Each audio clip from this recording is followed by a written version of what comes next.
So today's vlog mga master, may tanggap tayo dito. Ito, deband yan. So issue na itong deband na bali na tignan na daw to. So buksan natin. Ayan, kung mapapansin nyo siya, flicker siya. Yun o.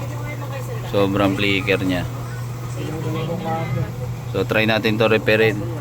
So lagay natin sa menu. Ayan, nandito tayo sa menu. Wala kang makitang masyadong picture kasi flicker sa taas. So okay, normal. So frameless pala to. Wala na tong mga side scope. Yan, try natin to repairin mga master. So shortcut na lang natin to. Try natin kung ma-repair pa natin to. So ayan, upon checking mga master, marami na siyang nagalaw dito. Ayan, may galaw na rin. Ayan, may galaw na rin sa kabila. Dito sa kabila medyo okay pa yata, hindi pa nagalaw. Tapos dito inangat na rin natin. So ginawa na lang natin dito. Mapapansin nyo meron tayong kinabit. Dito kay birthday, tatlo? Ayan o. So kinabit natin kabilaan. Pati dito sa kabila. Ayan na lang siya. So para lang sa mga technician to mga master. Ayan. So bawal to sa mga customer kasi maaaring makuryente kayo, tsaka possible baka lalo masira si unit.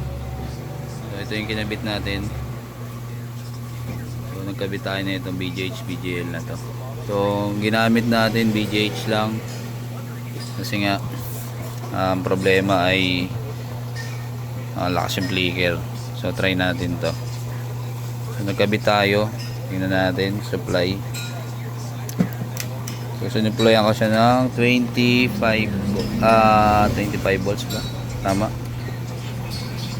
Testingin ko na lang. So try natin. Yan. Power on. Tanggalin muna natin wifi.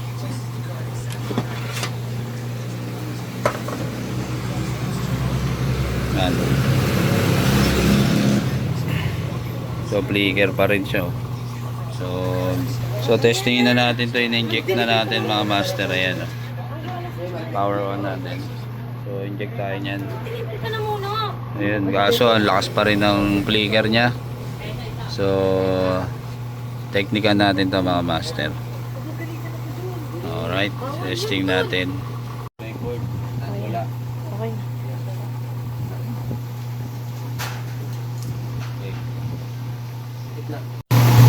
So try natin, naglagay tayo na yung injection.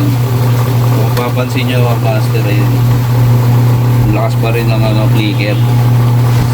So gagawin natin, adjust natin. So wala pa kita ito. Yan lang. So tingnan nyo, mamagigit natin yan.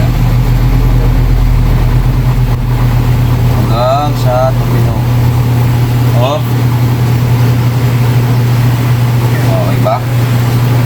Diba? Nice na, diba? Kaso, hindi na natin matatanggal yung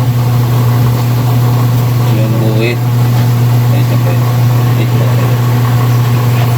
Mapapansin nyo mga master, yung buhit na tatlo, hindi na yan matatanggal kasi yan yung naging cause ng sira, kaya siya nagpi-flicker. So pwede na rin to, sasabihin na lang natin sa customer na binipass na lang natin si screen. So yun lang mga master, no? Okay na ulit siya, back to normal. Kaya lang may guhit siya na tatlo, hindi na matatanggal yan, diba?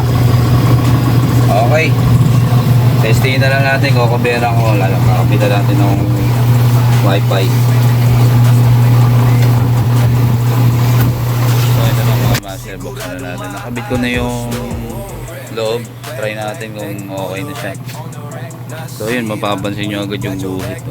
Yan, hindi na natin kayang linisin niya kasi issue yan ng pagkaroon niya ng flicker. So tatlo na yung guhit niya, medyo pag ganyan kasi gumagapang yan eh. Pero yung iba naman tumatagal yung bypass. Try natin sa YouTube ko yun. pansin nyo yung tatlong guhit. 1, 2. Ayan yung naging cause ng sira niya mga master.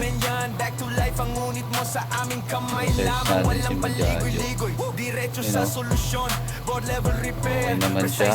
So, magtsatsaga na lang to talaga ni customer kasi pag mga ganitong issue, palit LCD na talaga siya. So, ginawa lang natin ang paraan. Ayan, no?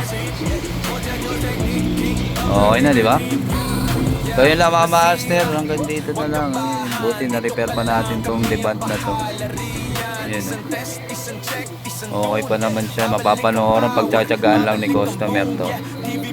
Di ba si master yan? Baka master yan nung pinapanood natin. Alright.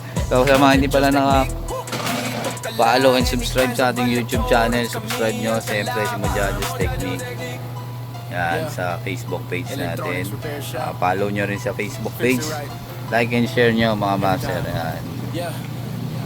Maraming salamat sa lahat ng mga sumusuport kay Mojajo's Technique noon pa man hanggang ngayon. Mojajo's Technique, tumatawag machine. Ayos lahat ng gadget, clean na clean. From cellphone to laptop hanggang amplify scene. Mojajo's Technique, king of the repair team.